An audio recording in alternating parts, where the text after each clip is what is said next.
কথা কেন করে বালা করে বুঝাবার পাইছি এক মুরব্বী খুব রীতিমতো নামাজি নামাজ পড়তে মসজিদে ইমামতিও করে আমাদের ইমামতি দেখো না কারণ আমি ইমামতি আমি ইমাম সাহেব বিবি সাহেবের সাথে যে গল্প করতেছি বিবি সাহেব আজকে আমি কামেলাতি পায়ে হারাইছি কয় কি কামেলাতি পাইছেন আপনি কয় যে বইরা গেলেন দাওয়াত খাবার নদী পার হইয়া বইরা গেলে ব্রিজ দিয়ে গেলে 4 মাইল ঘুরে যান লাগে আর সোজা গেলে 13 মাইলে হয় চিন্তা করলাম নদীর বেলায় আমল নেক আমল করলাম কেউ তো নাই একটু পরীক্ষা করে দেখি কি করা যায় বিসমিল্লাহ বলে পানির উপরে পাড়া দিছি পানি আমার গ্রাস করে নাই পানির উপর হাঁটিয়া হাঁটিয়া যায় দাওয়াত খাইয়া আসলাম এটা কামেলাতি হয়েছে না কামেলাতি বিবি সাহেব বলতেছে স্বামী আমার হুন্না লিবাসুল লাকুম ওয়া আনতুম লিবাসুল লাহুন্না আমার কিছু নেক কাজ আপনার ভিতরে কাজ করছে আমার পরিশ্রম এখানে আপনার নেক কাজে কাজ হয়েছে এজন্য আপনি কামালাতি হাসিল করছেন সুবহানাল্লাহ কয় নামাজ পড়ছি আমি রাইতে গিয়া তোমার কিছু আছে কি ফেসাল বাবা আন্দাজি কি আছে বলো কয়টা মুখ দিয়ে করে তোরা নিন্দি বাইনা কারণে বড় হাতে একটা ধাপকি মেলে আমার কিছু খায় না কথা বলতে কি না তাহলে আপনি কি মুখ দিয়ে বুঝবাই না প্র্যাকটিক্যালি বুঝবাই এটা স্বামী তো কইছে প্র্যাকটিক্যালি কইলো তুমি যাও তোমার কি আছে না কামালে কি নষ্ট হয় না এটা দেখুনি বিবি সাহেব বলতে আচ্ছা ঠিক আছে পরের দিন সকালবেলা উঠেছে প্রস্রাব করেছে পায়খানা করেছে পায়খানায় দিলা ব্যবহার না করে হাত পরিষ্কার করে নাই তারপরে রান্না বান্না করেছে মশলা টসলা বেড়েছে রান্না বান্না করেছে পবিত্রতার ত্রুটি বিচ্যুতি করেছেন এবার স্বামী বাড়ি আসছে আসার পরে সালাম আলকি আলেক সালাম দেওয়া সুন্নত এটা দিয়েছে দেওয়ার পরে বাড়ি ঢুকেছেন কয়েকজন আমি দাওয়াতি কাজ করে আসলাম 2.5 ঘন্টার মেহনত করে আসলাম অথবা পিসাবের মুরিদ বলছে বেলা ওঠা পর্যন্ত মসজিদে বসে আছিলাম জিকির মুরাকাবা করলাম ইশরাকের নামাজ পড়ে আসলাম এবার আমি ওযু ইস্তেনজা করে আসি খানা নাস্তা হয়েছে কহ খানা নাস্তা হয়েছে ওযু ইস্তেনজা করার জন্য স্বামী যখন লেফটিনে গেছে এই দেখ দিয়া বিবি সাহেবা বাইর বাড়ি দিয়া পাক দিয়েছে কথা বুঝলে এটা যারা পর্দা শিখছে কানা করতে পর্দা একটু বাইর বাড়ি দিয়ে পাক দিয়েছে এইবার স্বামীকে খানা খাওয়াইছে স্বামী 36টা আদমে খানা খাইছে কয়টা আর খানা খাওয়া তো কয়টা 36টা না 36টা আদমে খানা খাইছে খানা না খান রুমাল দিছে হাত মুখ মুছে একেবারে ওজন সহকারে খানা খাইছে খাওয়ার পরে কাজ বাজ করছে জোহরের নামাজের সময় ওই নদীর উপর থেকে দাওয়াত আইছে নতুন কাঁঠাল আগেকার জামানায় মানুষ আলেমদেরকে শ্রদ্ধা করতো ভালোবাসতো তাই বলে আমি কিন্তু দাওয়াত খাবার চাইতেছি না ভালোবাসতো মহব্বত করতো অর্থাৎ এলাকার যেমন রাসূলুল্লাহ সাল্লাল্লাহু আলাইহি ওয়াসাল্লামকে রাখিয়া কোন সাহাবী নতুন গাছের খেজুর খাইতো না বছরের কোন ফল ফলাদি খাইতো না আগে রাসূল খাইতো তারপরে তারা খাইতো বলে কোন মারহাবা এই সুন্নাত আগে জারি ছিল এই যে কেরা ফলাইলো দরকার নতুন ধান আগে ইমাম সাহেবকে খানা খাওয়াইতো সম্মানের সাথে বাড়ি নিয়ে খানা খাওয়াইতো আহারে নতুন ধান আমন ধান আউশ ধান গুঁড়ো ধান সব সময় এরকম নতুন গাছের কাঁঠালটা পর্যন্ত ইমাম সাহেবকে নিয়ে খাইতো তারপরে তারা খাইতো কথা কোন ঠিক কিনা এই বলে কি হলো তাইলেই জানে না কারণ এমন ভাবে দৌড়তে সাবাই আর দেখো কি কারণ শয়তান তাহা জানিলা একটা দুটা না, এই শয়তান 13টা শক্তি একত্র করে ওর শক্তি প্রয়োগ করে।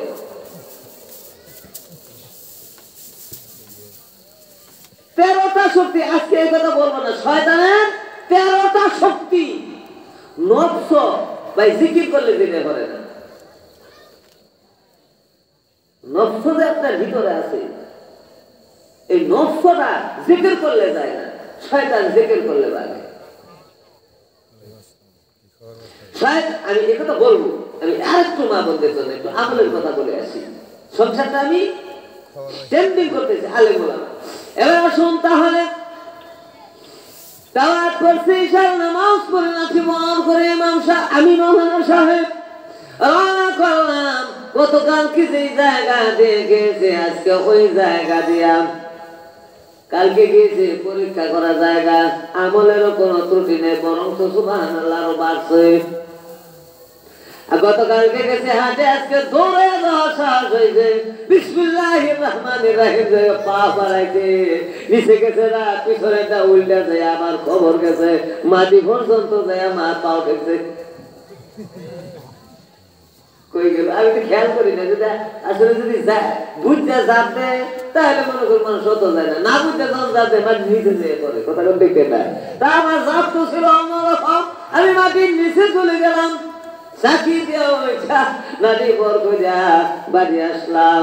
বাড়ি আইসা সালাম দিলাম, সালামটা বিদা বিদা সালাম, বিদা সালাম তেল পাইছে স্ত্রী ঘরের দরজা খুলে দেয়া, কাফন কি খবর স্বামী আমার, উল্টা হয়ে গেছে, কয় কি ভিজে গেছে, কয়েছে কামেল হাতি কি হয়েছে, কয় কামেল হাতি কোন জায়গায় গেছে, কামেল হাতি কি ভাই গেল দিশা পাইলাম না, দিশা পাইলাম না, কামেল হাতি কয়ে গেল, কয় কাপড় পাল্টা, কাপড় দিছে, গা মুছে দিয়েছে, স্ত্রী গা মুছে দিয়েছে, কাপড় পরায় বসাইছে বিছানায়, বলতেছে কালকে যে কইছিলাম প্র্যাকটিক্যাল করব না, কথা দিয়ে বোঝাবো।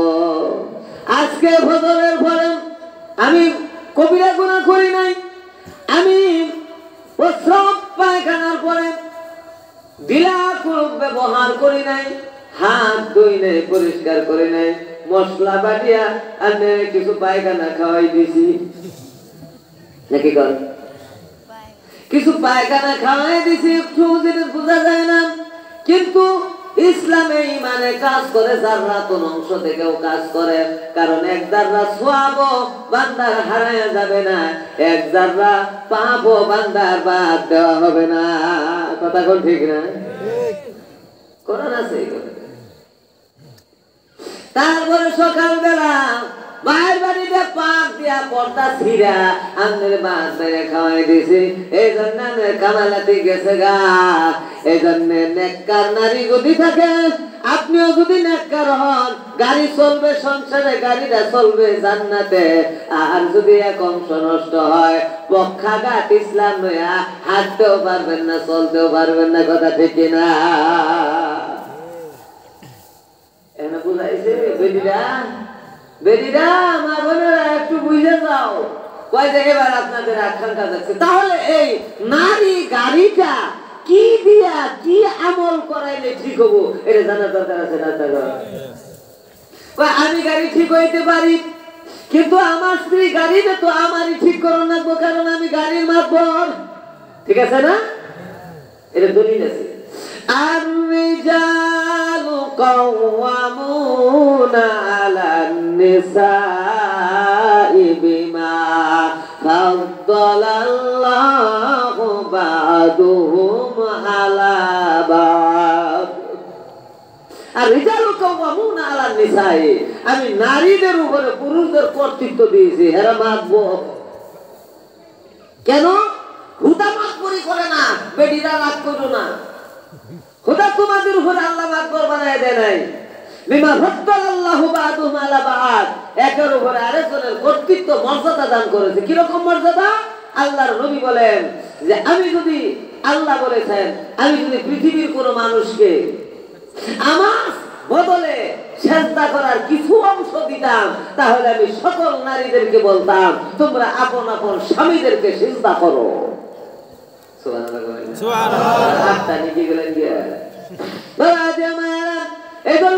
পৃথিবীর কোন জায়গায় চেষ্টা করা যাবে না একমাত্র আল্লাহর ছাড়া। চেষ্টা করবো কাকে? আল্লাহ সব বাদ দিতে, খালি চেষ্টা বাদটা দেয় নাই। কারণ একজন আরেকজন দয়া করতে পারে না, দয়ার মালিক তো আল্লাহ তাআলা। তাহলে হেরে হেরে দয়া করতেছে, দিছে আল্লাহ তাআলা, দিছে দিকে দয়া করে। কিন্তু কাউকে চেষ্টা করা যাবে না, আদর করে মাতাত করে নেওয়া করবা পিসাব রে। কিন্তু চেষ্টা করলেও খোদা হয়ে গেল, নকল খোদা হওয়ার কারণে ও গেল, যা সে যে চেষ্টা করলো ও গেল। কোন কবরে চেষ্টা করা যাবে না, কোন মাজারে চেষ্টা করা যাবে না, কবর এগুলো চেষ্টার কোন ভাগ আল্লাহ তাআলা দেয় না। বাবাজিরা, এই জন্য মর্যাদা এইটা তো আপনার তৈরি করতে হবে। যেহেতু আপনি মাতবর হিসাবে আপনার স্ত্রীকে নেককার বানানোর দায়িত্ব আপনার, বাবা হিসাবে তার মেয়েকে নেককারিনী বানানোর দায়িত্ব বাবা। বাবা যখন মারা যাবে, স্বামী যখন মারা যাবে, ওই মেয়েকে মাকে নেককারিনী বানার দায়িত্ব তার বড় ছেলে। বড় ছেলে যদি না থাকে তার আপন চাচা। কারণ নারীরা পৃথিবীতে কোনো সময় মাতবর বিহীন থাকে না, একজন না একজন তার অভিভাবক থাকাই লাগবে। কারণ এই যে হাদিসের হজ করার জন্য তার মুহাররমা কোন পুরুষ যদি সঙ্গে না যায়, ওই মহিলার হজ ফরজই না। আমরা তো মহিলারা মনে করুন কি টাঙ্গায় চাকরি করতেছে, ওরা তো প্রধানমন্ত্রীর একটু দূষণ, এই ওয়াজ করলে তো আমার ভিড় বাইরে নেলা তুলে। প্রধানমন্ত্রী কিয়ামতের ময়দানে হইতে পারে 22 মাসে নেলা পিছিয়ে যাবো, আর আমরা হেজার খাট হাইতে করবা। প্রধানমন্ত্রী কি বাংলাদেশের প্রধানমন্ত্রী কি এল খেয়ে গেছে না? একটা রাও করার মতো ক্ষমতা আমনে নাই। বাংলাদেশের পুরুষেরা নারী আসল ভালোবাসে, কার জ্ঞানী গুলি সব বেচা খাইছ। কথা কই থাকে প্রধানমন্ত্রী বুট চাইছে, বুট দিছুন গে নানান রকম কথা কয়। মহিলা বলছে মহিলা বুট দিবার কেন করে বুট দিতে পারে বিড়ি তামুক সিগারেট ইত্যাদি খেয়ে বুট দিয়ে বুট বিচার অনেক কিনে নিয়ে ঘর ঘর ডালতেছে। কথা কই থাকে অনেক না। প্রধানমন্ত্রীর কথা, জনগণকে ভালোবাসো, ভোট নিয়ে ক্ষমতায় আসো। কথা বলি নাকি? আমি ভোট নিয়ে ক্ষমতায় এসেছি, কয়েকটাকে তো ভোট দেয় নাই, দেখাবেন কি ভাই? এদিকে আর না যাই। আসুন বাবাজিরা, রাতভর বানিয়ে দিয়েছেন নারীদেরকে, নারীদের উপরে পুরুষদেরকে দায়িত্ব হলো ভালো করা, নেককারিনী বানানো। এটার চিন্তা পুরুষরা আপনারা করবেন, এই জন্য শিখে যান। এক নাম্বার হলো ইমানটা ঠিক করা, নারীদের ইমানটা কি করা? ঠিক করা। এক নাম্বার হলো ইমান, বাকি হলো কাম হলো সাইডটা। মহিলাদের একেবারে হস্তা কাম, জান্নাত হলো সমান সমান। সুবহানাল্লাহ। কারণ হলো কাম কমাইয়া দিছে, এই জন্যে তার এমন একটা কাম আছে, এই কাজের কারণে তারা বড় বিশদ সিলেবাস মেইনটেইন করতে পারবে না, এই জন্য তাদের সিলেবাস একেবারে সীমিত। সুবহানাল্লাহ। এক নাম্বার সিলেবাসের 4টা কাজ, এই সিলেবাসটার ভিতরে 4টা গল্প তাদের জন্য। আর আমগর একটা লুচ্চাটা বই, আমাদের পুরুষের সিলেবাস হলো একেবারে বিরাট উঁচা 500 আয়াত, আর মহিলাদের জন্য মাত্র 5টা কাম। একটা হলো বিশ্বাস, বাকি 4টা হলো কাজ ইমানের উপরে। তাহলে এক নম্বর কি বললাম? মহিলাদের ইমান ঠিক করে দেওয়া। কে ঠিক করে দিবে? স্বামী। মহিলা যদি দূর হয়ে কবর সিদ্ধা মানে আল্লাহরে বিশ্বাস করে না, তাহলে দায়িত্ব ঠিক করবো কেনা? স্বামী ঠিক করবো না? আসুন ইমানটা ঠিক করার পরে মা বোনেরা যারা শিক্ষিত মেয়ে এসেছো লিখে নাও ইদা সাল্লাতিল মারআতু খামসাহা ইমানের পরে নারীরা খামসাতুন শব্দের অর্থ হলো পাঁচ ওয়াক্ত নামাজ পড়বে এটা হলো তাদের জন্য আবশ্যিক কয় ওয়াক্ত নামাজ 5 ওয়াক্ত ইদা সাল্লাতিল মারআতু খামসাহা রাসূল বলেছেন ওয়াসামাত শাহরাহা এক মাসের রোজা রাখবেন ওয়া আহসানাত ফারজাহা পর্দায় থাকিয়া তার সতীত্ব হেফাজত করবে সুবহানাল্লাহ ওয়া ইতাআত যাওজাহা স্বামীর সেবা করে আল্লাহর সন্তুষ্টি অর্জন করবে তাহলে আমাদের দিক থেকে 1 নাম্বার 5 ওয়াক্ত নামাজ 2 নাম্বার 1 মাসের রোজা 3 নাম্বার পর্দায় থাকা 4 নাম্বার স্বামীর খেদমত করা মা লেখে নিয়ে যাও আল্লাহর নবী সাল্লাল্লাহু আলাইহি ওয়াসাল্লাম বলেন কিলা লাহাদ খুলিল জান্নাহ এই 4টা 5টা কাম হাসিল করে একটা নারী যখন মারা যাবে কিলা তাহাকে উদ্দেশ্য করে বলা হবে উদখুলুল জান্নাহ তুমি বেহেশতে প্রবেশ করো সুবহানাল্লাহ মিন আইয়ি আবওয়াবিল জান্নাতি শি'তি জান্নাতের আবওয়াবুল বাবুল হলো দরজা আবওয়াবুল হলো দরজা সমূহ জান্নাতের দরজা সমূহের মধ্য থেকে যে কোনো দরজা দিয়া সুবহানাল্লাহ কবেন না তাহলে এই কিছু যে খালি মনে করেন যে গাড়ি যাবেন এমপি সাহেব কয়ে গেল সাবেক এমপি সাহেব গাড়ি যাইয়া এই টিকেটটা হাতে দিবেন দিলেই দেখবেন যে দরজা খুলে গেছে আর না মানে দেখা কথা নাই এরকম কথা আমানুল্লাহ সাহেবের যেমন একটা বক্তব্য বাস্তব হয়ে গেল ওই রকম রাসূলের বক্তব্য এর চেয়ে বেশি বাস্তব এর চেয়ে বেশি বাস্তব তাহলে 1 নাম্বার ঈমানটা ঠিক করো মা 2 নাম্বার হলো 5 ওয়াক্ত নামাজ পড়া কয় আরো যে নামাজ আছে সময় পাইলে পড়বা সময় না পাইলে পড়ার দরকার নাই 2 নাম্বার 1 মাসের রোজা রাখা কয় আরো যে রোজা আছে নফল রোজা কয় সময় পাইলে রাখবা সময় না পাইলে রাখবে না কথা কোন ঠিক না 3 নাম্বার পর্দার ভিতরে থাকা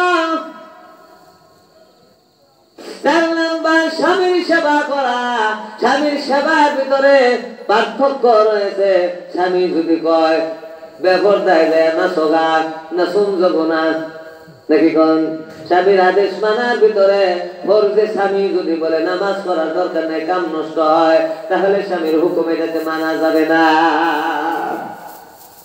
এখানে ব্যাখ্যা বিশ্লেষণ লেখা আছে এইগুলা যদি কেউ আদায় করেন এই আদায় করার কারণে এই নারীটা যখন মারা যাবে সে জান্নাতের যে কোনো দরওয়াজা দিয়া বেহেশতে প্রবেশ করতে পারবে জোরে কোন সুবহানাল্লাহ তাহলে কালকে বাড়ি যায়া আপনি ঘর বেডি ঈমানটা ঠিক করে দিবেন দায়িত্ব কার আপনার 5 ওয়াক্ত নামাজ পড়ে কিনা তদারকি আপনি করবেন কারণ আপনি হেঁটেইবা 1 মাসের রোজা রাখে কিনা দেখবেন আপনি পর্দায় থাকে কিনা দেখবেন আপনি আপনার সেবা কদ্দুর করে এটা আপনি কমাবারও হবেন বাড়াবারও হবেন কথা কোন ঠিক কিনা এই নারীটা যদি আপনি এই 5টা দায়িত্ব পালন করবেন এই নারীটা যদি মৃত্যুবরণ করেন কিয়ামতের ময়দানে ওরা উঠবে হিসাব হবে আলাদা আলাদা দুনিয়াতে চলাফেরা হলো জোড়া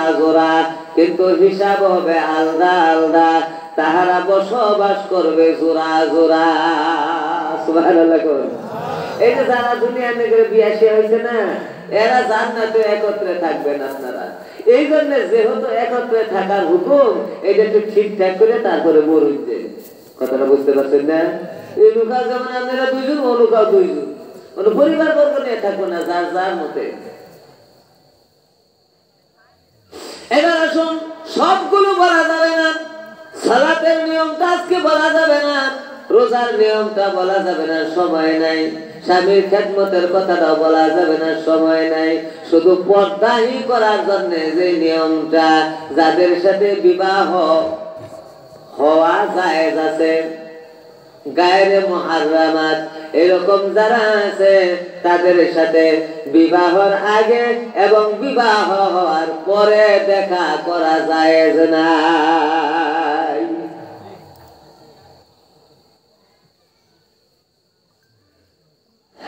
কাপড় চোপড় পরার নিয়ম, এই যে আমাদের দেশে পুরুষ এবং নারীরা যে কাপড় পরে, কাপড় পরা পরিধান, বুরকা পরে, পাঞ্জাবি পরে, পায়জামা পরে, শার্ট পরে, প্যান্ট পরে, পুরুঙ্গা অসুবিধা দাঁড়ায়। এই কাপড় চোপড়ের 6টা গুণ থাকবে। তারই তো শেষ। কাপড় চোপড়ের 6টা গুণ থাকতে হবে।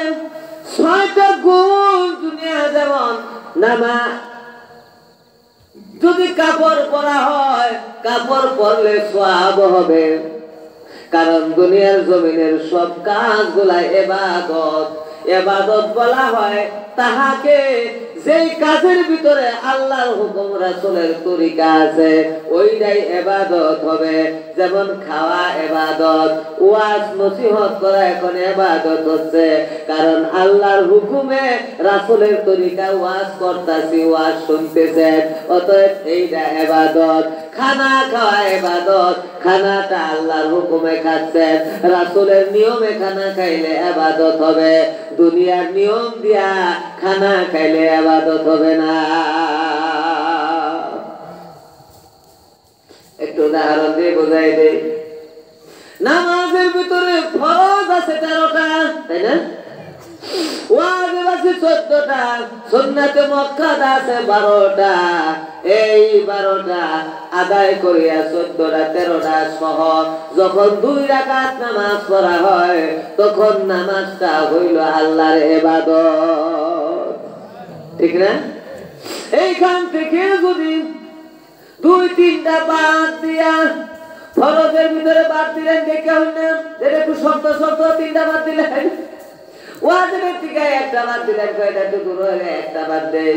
আর সুন্নতের থেকে 2টা বাদ দিলেন। এই বাদ দিয়া তারপরে যদি নামাজ আদায় করেন, নামাজটা ইবাদত থাকলো, হয়ে গেল ব্যায়াম। হয়ে গেল কি?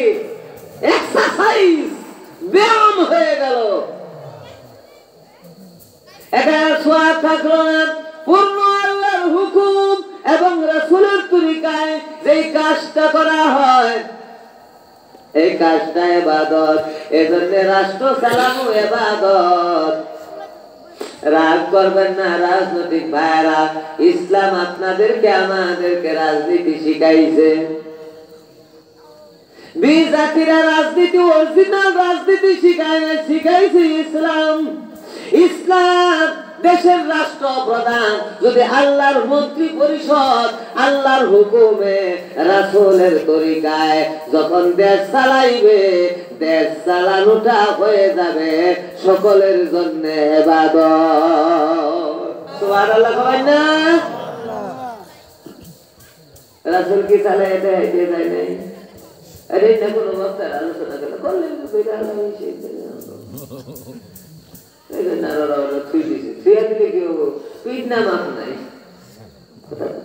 আসন বাবাদিরা আর নয়, শুধুমাত্র বলতেছি মা গো, এই যে বোরকাটা পুরুষ তোমরা যে পোশাকটা পরো, দেখো পোশাকের 6টা গুণ বলবো, এটার জবে যে গুণগুলা মিলে যাবে ওই পোশাক পরলে সওয়াব হবে। আর যদি না মিলে পোশাক পইরাও ন্যাংটা তাহার গুনাহ হবে। 1 নাম্বার, পুরুষ এবং নারীদের জন্য আলাদা গুণ পোশাক। এটা হলো কি? সীমানা। পোশাকের কি? সীমানা, ঢাকার সীমানা। পুরুষের জন্য সীমানা হলো নাভির উপর থেকে হাঁটুর নিচ পর্যন্ত, এটা হলো ফরজিয়াত হিসাবে ঢাকিয়া রাখা। নারীদের জন্য এই সীমানা হলো মাথা থেকে পা পর্যন্ত। সুবহানাল্লাহ।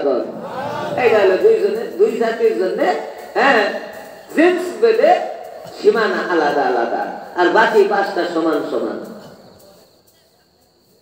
তোমারও কাছেই তো, তোমারও কাছে না গো, তোমারও কাছে। আমি খাইতে বলে দেখে সসল হুমানে বাস করে দিচ্ছি, এবার আনলে করতে গিয়া বাইরে যারা আসুন তারা সবাই এসে পড়ে একটু আমাদের একটু নেপ টেপ দিন, আপনি কিছু ভাব করুন না গত আছে না, কিছু না করো একটা ভাব ধরো।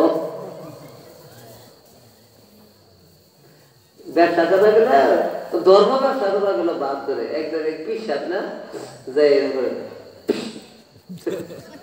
ফিস মারছে বাবা, এরকম ফিস মারলেন বুঝা হেলেন না কোন কামালতে যায় কামা করে কুত্তা যাওয়া নিয়েছে তো ফিস দিয়ে খেতে দিতে বাবা তো কিছু বিশাল গেছে নানান রকম আর কি এগুলো কইলে কথা নাই।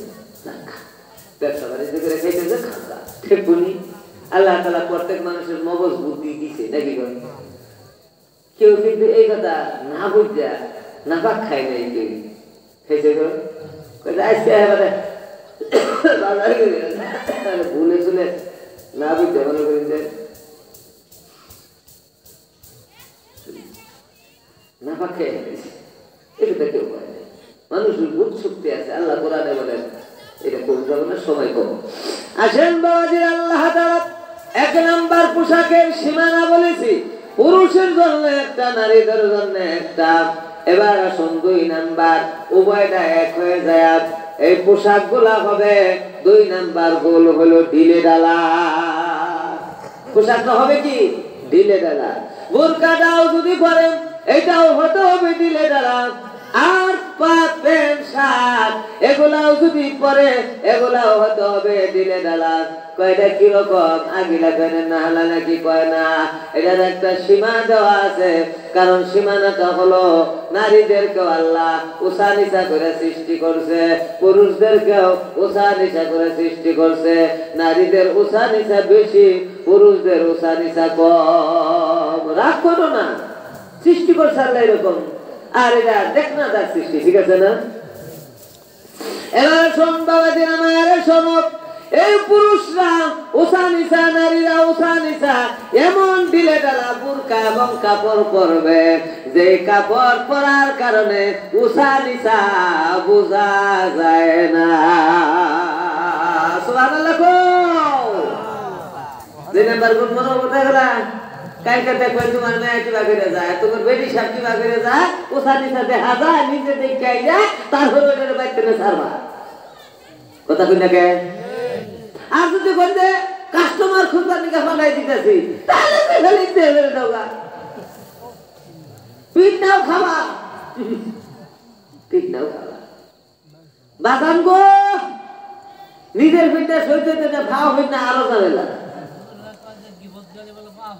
কার জীবন গেলাম তো আনবে গেছি কো, আমি কি মিজানের কথা কইছি?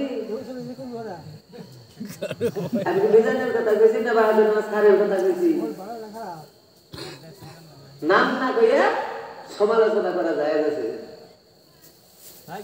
এখন আর নেওয়াজ করলে আমি এগুলো কই যাবো। গিবত গাওয়া, এক দৃষ্টিতে গিবত গাওয়া যায় না 2 জায়গায়। হাদিস শুনেন, কয়টা বেজান বুঝুন না কিছু না, আমি বুঝতে পারি।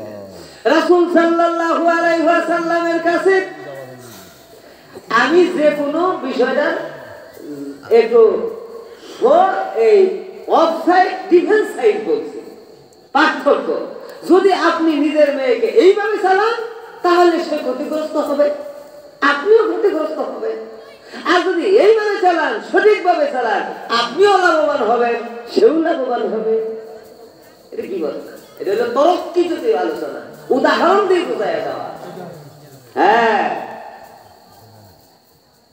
আমার বাবাজিরা আমার রাসূলের কাছে আয়েশা বলছে, ইয়া রাসূলুল্লাহ, অমুক ছেলে আমার বিয়ের কথা কয়, অমুক ছেলে আমার বিয়ের কথা কয়, আমি কার কাছে বিয়ে বলবো?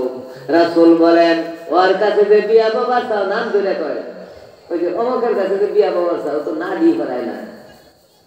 রাসূল দুষ করলো না প্রশংসা করলো? দুষ করছে না বউ মারে, ও তো বউ মারে, স্ত্রীকে মারে, ওর কাছে বিয়া বইস না। জীবত এটা ওয়াজিব, এই জীবত করা ওয়াজিব। কারণ এই মেয়েটা যদি ওই ছেলের কাছে বিবাহ বসে, ওর জীবনে কষ্ট হবে, এই জন্য ছাড়া দিল। এই জীবত করা যায় আছে। ওর কাছে যে বিয়া বলো, ওর তো নেই ঘুরে খালি, মানে একটা কামাইয়ার জন্য জন্ম বেড়াইছা ওই খাবার বানা, তোমার খাবার দেবো কি? এই দুইজনের একজনের কাছে বিয়া দিতে, বিয়া বান্ধি দিল রাসূল, বিয়া বান্ধি দিল। কোটনামি করবো, কোটনামি মানে আপনি যাতে ক্ষতির ভিতরে না ভরেন, এই অবস্থায় গীবত করা জায়েজ আছে। আর আমি তো হিন্নাও কইতাছি না, না আমি কই নাই। আর যত দোষ আমারও হল দিয়ে খুশি, আমি যে পানি করলাম আন্নে ঘরে পানি তো ভালোই নাই। কথা কর নাকে শুনবা বুঝবা তারপরে বাবা। আসেন বাবাজিরা আসুন, 2 নাম্বার বোরকার গুণ বলছি। বোরকার গুণ বলছি, বোরকার গুণের ভিতরে 3য় নাম্বার হলো এটা হতে হবে চাকচিক্য মুক্ত। চাকচিক্য মুক্ত হতে হবে মানে বোরকার উপরের অংশ, পাঞ্জাবি, পায়জামা, শার্ট, প্যান্ট ইত্যাদির উপরের অংশ আকর্ষণীয় কোন নকশা টকশা ইত্যাদি দিয়ে বানানো যাবে না। দেখি দেয় না, দেয় না? যদি দেয় তাহলে পাপ হবে। ওই অংশের দিকে তাকায় কেউ যদি আকর্ষিত হয়ে যায়, ওর পেটিয়া যে বালা দেখা যায় ভিতরে না জানি কত বালা। এরকম খারাপ চোখ আছে দুনিয়াতে। আল্লাহ কোরআনে বলছে খারাপ চোখ আছে, ওই চোখ গুলা তোমাদের দিকে তাকায়। 3 নাম্বার গেল না? 4 নাম্বার হলো এই পোশাক গুলা হতে হবে মোটা। কয় কিরকম মোটা? কয় এই পরিমাণ মোটা হতে হবে যে মোটাটায় শরীর দেখা না যায়। সালা না হালা মনে এরকম না, একটু শরীর যাতে দেখা না যায়। শরীর দেখেন না, বোরকা অনেক তো আছে, দেখতেছি করতেছে। আসুন বাবা ছেলে, এইটা আপনাকে মিলিয়ে নিতে হবে। তারপরে আসেন এই গেল 5 নম্বর হল জাতীয় বেদে পোশাক হতে হবে। পুরুষের জন্য পুরুষ জাতীয় পোশাক, নারীদের জন্য নারী সুলভ পোশাক। পুরুষ পারবে না নারীর পোশাক পরতে, নারীরা পারবে না পুরুষের পোশাক পরতে, হারাম। আমার দেশে স্কুল, কলেজ, রাষ্ট্রীয়, 3 বাহিনীর সব পোশাক একরকম।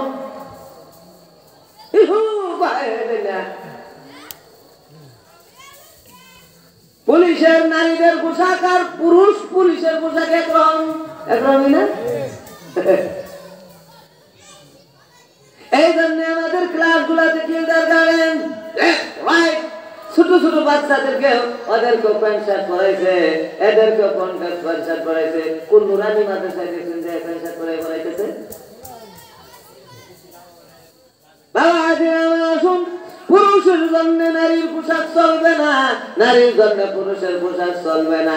6 নাম্বার গুণ হলো ধর্মীয় পোশাক। ধর্মের নিয়মে পোশাক হতে হবে। এই 6 গুণ বিশিষ্ট পোশাক আমরা পরিধান করব, নারীদেরকে প্রদান করাবো। এটা হলো আমার দায়িত্ব। আল্লাহ তাআলা কবুল মঞ্জুর করুন, আমিন। সর্বশেষে বলছিলাম আমরা আমাদের কি হেফাজত করব, এই যে ঈমান আমল এগুলো হেফাজত করে আমাদের যাইতে হবে। কথা বল ঠিক কিনা?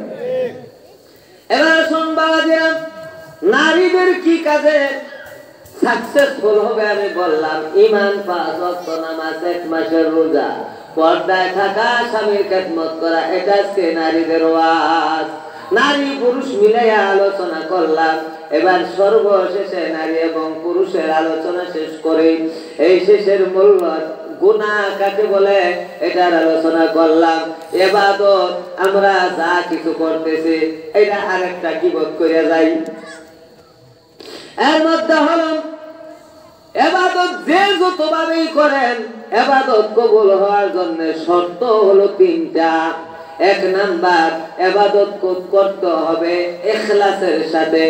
ইখলাস মানে একনিষ্ঠতা।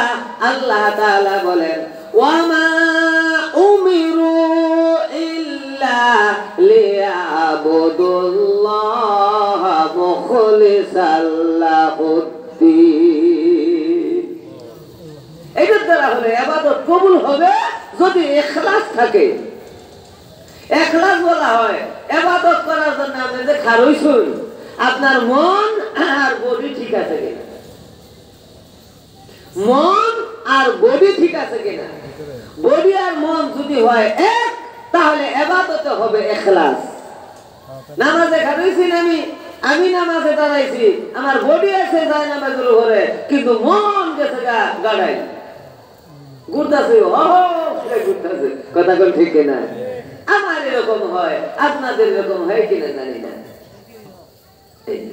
তাহলে মন এবং বডি যদি একসাথে না থাকে, তাহলে নামাজটা ইখলাসের নামাজ হবে না। এই জন্য বাবাজিরা আমার, এটা আরেকদিন যদি কোন জায়গায় আসে ইবাদত কবুল হওয়ার জন্য চারটা শর্ত, নামাজটা কবুল হয় চারটা নিয়মে বললে আরেকদিন বলবো। আজকে খালি ক্ষতিকারক কথা বলে যাই। ইখলাস যদি হয় ইবাদত কবুল, ইখলাস ছাড়া ইবাদত কবুল হবে না। দুই নাম্বার হলো মুতাবাআতুর রাসূল, রাসূলের নিয়মে ইবাদত করতে হবে। সুন্নাতি তরিকায় ইবাদত করলে ইবাদত কবুল হবে। তিন নাম্বার, ইবাদত করতে হয় মন দিয়া আর শরীর দিয়া। মন বাচ্চা থাকে ইবাদত দিয়া, তাই না? মন বাঁচে, দিল বাঁচে, রুহু বাঁচিয়া থাকে ইবাদত দিয়া, আর বডি বাঁচা থাকে খাদ্য দিয়া। বডি রে আমি যদি মনে রে ধুতে ও খাবো, মনে তো মন দেখাই যায় না। এই মনের পবিত্রতা আছে, ওরকম খাদ্যের পবিত্রতা দরকার। দুই পবিত্রতা, আত-তাহারাতু কিসমাইনে, পবিত্রতা হলো দুই প্রকার। তাহারাতে রাগবে, তাহারাতে শারীরিক। আত্মিক পবিত্রতা, শারীরিক পবিত্রতা। এই শারীরিক পবিত্রতার মধ্যে একটা পবিত্রতা হলো মালামাল, টাকা পয়সা ইত্যাদি যদি হারাম উপায় অবলম্বন করো তাহলে হয়ে যাবে হারাম। হালাল পদ্ধতিতে উৎপাদন করলে, আনলে এটা হয়ে যাবে হালাল। এই হালাল খাদ্য খাইয়া বডি বাঁচা থাকে, হারাম খাদ্য খাইয়া বডি বাঁচা থাকে নাকি বল? আমি শুধু পেঁয়া দিয়ে মাছ বুঝতে ইত্যাদি কিনে না, আমি যেখানে আমি বডি বাঁচবো না নাকি বই দেবো গা, মরে না বাঁচা থাকে। আবার দিন বা বাংলা দিয়া, লয়ের ব্যবসা করিয়া, চাকরি করিয়া টাকা পয়সা দিয়ে মাছ বুঝতে কিনে খাইলে এটাও বডি থাকে, বডি মরে না। ঠিক আছে, পবিত্র মাল খাও, হালাল পদ্ধতিগত থেকে হালাল মাল খাইয়া ইবাদত করলে ইবাদত কবুল হবে। হারাম মাল খাইয়া ইবাদত করলে ইবাদত মিশে যাবে। শর্ত তিন নাম্বার, হালাল খাদ্য খাইয়া ইবাদত করলে ইবাদত কবুল হবে। ইখলাসের সাথে ইবাদত করলে ইবাদত কবুল হবে। রাসূলের নিয়মে ইবাদত কবুল করলে ইবাদত কবুল হবে।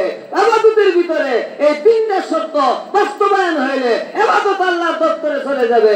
আর যদি এরকম না হয় ইবাদত খালি উল্টে হবে।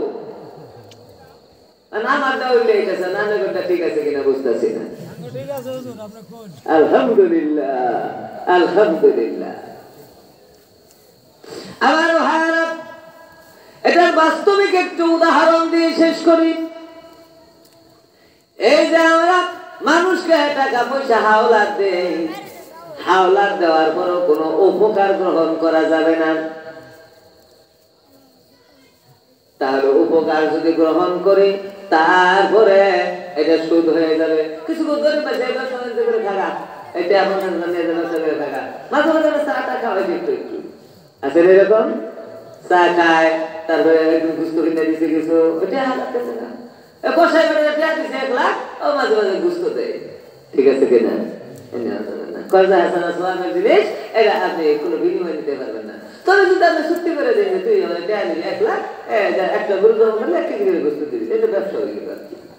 কারণ টাকা দিলেন গোস্ত দিলেন, এটা সুদ হবে না। কারণ টাকা দিল গোস্ত নিল, এই কথা না। ধর 1 লাখ টাকা দিলাম, তুমি 1 সপ্তাহ পরে পরে আমার 500 টাকা বেশি দিবা, তাহলে এটা সুদ হবে। 1 লাখ টাকা নিলে 1 কেজি করে গোস্ত দিও, টাকা 1 লাখে থাকবে, এটা হলো মুনাফা লাভ। আমার বাবাজিরা শেষের দিকে চলে যাচ্ছি। যথেষ্ট পরিমাণে আলোচনা হয়েছে, তাহলে দেখা গেল ইবাদত কবুলের শর্ত বলে গেলাম 3টা। এবার সর্বশেষে যে বিষয়টা, আল কাইয়িসু মান দানা নাফসাহু ওয়া আমিলা লিমা বা'দাল মাউত। সবচেয়ে চালাক হলো ওই ব্যক্তি যে নিজের নফসকে পাপের কাছ থেকে ফিরায়, আর মরণের পরে যে কাজগুলা তার উপকারে আসবে এগুলা মরণের আগে পাঠায়া দেয়। সুবহানাল্লাহ। তাহলে আমার নফসকে পাপের কাছ থেকে ফিরাতে হবে। ওই যে আগে যে বলছিলাম যে আমাদের যে মন টানে না, মনটা টানবে কি কাজ করলে, এইটা শিখাইয়া দিয়ে চলে যাবো না। যাবেন আগে যাবেন, এটা শিখবেন। হ্যাঁ, এটার একটা অবস্থা হলো মানুষ এতে এই গুনাহগার যখন গুনাহ হয়ে যাবে, তখন সে একজন মানুষ যখন শারীরিক দিক থেকে অসুস্থ হয়, তখন সে একজন ডাক্তারের শরণাপন্ন হয়। ওরকম ভাবে মানুষ যখন আত্মার দিক থেকে অসুস্থ হয়ে যায়, তখন তার একজন ডাক্তার লাগে। যুগে যুগে পৃথিবীর মানুষ যখন অসুস্থ হয়েছে, তখন আল্লাহ তাআলা আসমান থেকে একজন ডাক্তার বানাইছে। সুবহানাল্লাহ। একজন ডাক্তার বানাইছে। এই বড় ডাক্তারের বড় বাপ, ডাক্তার গুলার বড় বাপ হলো আদম আলাইহিস সালাম, বড় ডাক্তার। তারপরে তার সন্তানদেরকে আল্লাহ তাআলা দুনিয়ায় মানুষের আত্মা যখন নষ্ট হয়েছে, গুনাহ যখন বাইরে গেছে, তখন মানুষকে পরামর্শ দেওয়ার জন্য একজন ডাক্তার বানাইছে। কথা ঠিক কিনা? এরকম ভাবে 1 লক্ষ 24,000 বা 2 লক্ষ নবী আলাইহিস সালাম দুনিয়াতে আসছে রূহের ডাক্তার হইয়া। তারা মানুষকে ডাক্তারি দিয়া কোরআনের নিয়ম অনুযায়ী মানুষের আত্মাকে পরিশুদ্ধ করেছে। সুবহানাল্লাহ। আল্লাহর নবী সাল্লাল্লাহু আলাইহি ওয়াসাল্লাম কেউ এই ব্যাপারে বলা হয়েছে, রব্বানা ওয়া বা'আস ফীহিম রাসূলাম মিনহুম ইয়াতলু আলাইহিম আয়াতিকা ওয়া ইউআল্লিমুহুমুল কিতাবা ওয়াল হিকমা ওয়া ইউযাক্কিহিম। সুবহানাল্লাহ। রাসূল 4টা কাম করবা, তোর মধ্যে 1 নাম্বার হলো আমার আয়াত তেলাওয়াত করবা, 2 নাম্বার আমার আয়াত শিক্ষা দিবা, 3 নাম্বার আমার সুন্নাত, তোমার সুন্নাত শিক্ষা দিবা, কৌশল শিক্ষা দিবা, 4 নাম্বার অন্তরাত্মা পরিচ্ছন্ন করবা। জোরে কোন সুবহানাল্লাহ। এই আত্মা যে সওয়াব করবা চায় না, মন যে টানে না, মসজিদে যায় না, মিথ্যাবাদ ছাড়তে পারে না, ব্যবহারটা ছাড়তে পারে না, খারাপিটা ছাড়তে পারে না, লোভ ছাড়তে পারে না, ঘুষ ছাড়তে পারে না, এগুলা থেকে বাঁচানোর জন্য এগুলা আক্রমণ করলো, মানে তার আত্মা অসুস্থ হইল। তাহলে মানুষের কলব অসুস্থ হয়, মারাদুন মানে রোগ হয়। যদি চিকিৎসা না করে তাহলে এরা রোগ আরো বাইরে যায়। আগে নামাজ পড়ে না, তারপরে আবার মিথ্যা হারাম খায়, তারপরে আস্তে আস্তে নানান রকম ইসলামের সম্পর্কে নানা রকম বক্তব্য দিয়া একবারে একবারে নাস্তিক হইয়া যায়। এরকম হয় না? চিকিৎসা করতে হবে। কারা চিকিৎসা করবো? রাসূল সাল্লাল্লাহু আলাইহি ওয়াসাল্লাম গেছে গা। এখন উম্মতের ভিতরে হক্কানি উলামায়ে কেরাম যারা আছে তাদের কাছে আপনাদের যেতে হবে। এখন দেখা গেল চাইতে যে যদি আপনি ভুল করুন তাহলে কিন্তু আপনার সমস্যা হয়ে যাবে। কথা ঠিক না? আমি আপনার মাছ আর কয়দিন যাই কিনে খাওয়াবো, আপনি নিজের মাছ ছিল না। ঠিক আছে না গো? একবারে চিন্তা করছে যে আপনি একজনের পরামর্শ দ্বারা আপনার নষ্ট আত্মাকে ধৌত করবেন। এই জন্য আপনি একজন হক্কানি ওলি আল্লাহ মসজিদের ইমাম যে আপনাকে ভালো পথ দেখাতে পারে তার কাছে যাবে, যাওয়ার পরে সে আপনাকে একটা সবক দেওয়ার মতো যে সবকটা দিবে সেই সবকটার নাম হইল লা ইলাহা ইল্লাল্লাহ। লা ইলাহা ইল্লাল্লাহ মুহাম্মাদুর রাসূলুল্লাহ সাল্লাল্লাহু আলাইহি ওয়াসাল্লাম। এইটা আপনি জপতে থাকবেন। এটা একটা নির্দিষ্ট ঔষধ হিসাবে মানে আমল হিসাবে আপনাকে দিয়ে দিবেন সকালে বিকালে এবং গভীর রাতে। আল্লাহ তাআলা আমি এরকম ওষুধই সে দেবে, কিন্তু পরিবর্তন হতে পারে, কারণ এক এক ডাক্তার এক কোম্পানির ওষুধ দেখে। 4 তরিকার হক্কানি পীরেরাই সবাই সঠিক, কিন্তু কিছু কিছু আমলের দিক থেকে দেখবেন যে ব্যাটিক বুটিক আছে, কিন্তু এগুলো আপনারা দেখে শুনে নিয়ে পারবেন ইনশাআল্লাহ। যদি আপনারা এটা করেন কি উপকার হবে? মানুষের সবচেয়ে মুমিনের সবচেয়ে যে সম্পদ, বেশি দামি সম্পদ, এটার নাম হলো ঈমান। নাম কি? ঈমান। ঈমান যদি আপনার ঠিক থাকে, আপনি যদি ওইটা নিয়ে যারা পরিমাণও কবরে যাইতে পারেন, কিয়ামতের ময়দানে আল্লাহ তাআলা আপনাকে জাহান্নামে দিবেই না। সুবহানাল্লাহ। বাবাজিরা আমার হাসো। এখন দেখা গেল ঈমানটা আপনাকে হেফাজত করতে হবে। ঈমান হেফাজত করবো কিভাবে? শয়তানের টার্গেট কিন্তু নামাজ নষ্ট করা না, শয়তানের টার্গেট কিন্তু সুদ খাওয়ানো না। যেগুলা শয়তানে করায় কে? এগুলা করায় শয়তান জামান মিডিয়া। শয়তান আপনার ভিতরে ঢুকার জন্য নামাজ কাজা করায়। নামাজ কাজা করলে যে নাম পাপ হইল না, পাপ ছেত্রী, এই ছেত্রী দিয়ে শয়তান ঢুকে পড়বো। কথাটা বুঝতে চাচা? এই ছেত্রী দিয়ে শয়তান ঢুকবে কোথায়? আপনার ঈমানের কাছে। ঈমান থাকে কোথায়? কলবে। ঈমান আপনার মনে আছে না? নাকি মুখ আছে ঈমান? ঈমান মনে না, মন। আল্লাহু আকবার, মন কয় আল্লাহু আকবার। এই মনে যায় শয়তান আঘাত করবো। এখানে যদি আপনার মনে যাবার পারে তাহলে আঘাত করবো। কয় যায় কোনটা? কয় পাপ দিয়ে রাস্তা বানাইয়া। এই জন্য শয়তান পাপ করায় আপনার ঈমানে যাবার লেগে। সারা জীবন আপনার নামাজ কাজা করে লাভ নেই শয়তানের, কারণ ঈমান যদি ঠিক থাকে বেনামাজি হুদ্দা জান্নাতে যাবো। সুবহানাল্লাহ।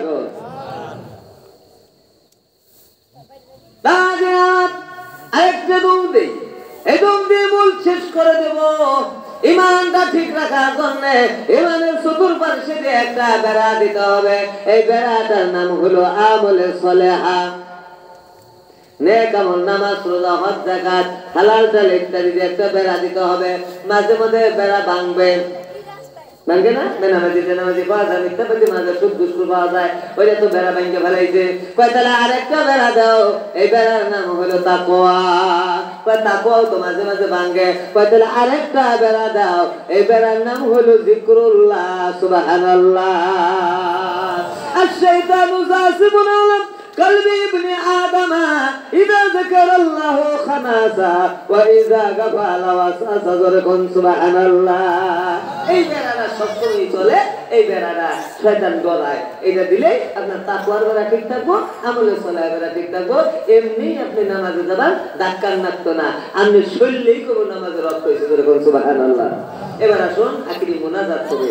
মোনাজাতের আগে আপনারা তো যথেষ্ট পরিমাণে দান করেছেন এই মসজিদের জন্য, তাই না গো? এই শীতকাল আসতেছে, টিনের বেড়া, এই বেড়ার ভিতরে যদি খুব শীত হয়, তাই না গো? পূর্বেও টিন, নিচেও টিন, সাইডেও টিন, জানালাও টিনের, মুরব্বী যারা আছে তাদের কষ্ট হবে। আপনারা যত মৃত্যু প্রস্তুত করে খোঁড়াকারি সব দিয়েই ফেলেছেন, এখন ছাদ হয়েছে, ছাদও হওয়ার লাগবে, তাই না? ছাদ আর বেড়া অনেক টাকা লাগবে। তো আপনাদের এলাকায় অনেক বড় বড় দানবীর আছে, তারা এরকম বড় বড় দানও করেছে। তারা করছে না গো? চান্দিয়া জমিদার সারা ছিল করটিয়া, উনি যে মসজিদটা বানাইছে বাজারের মধ্যে আমার হুজুর বলছে, চান্দাকে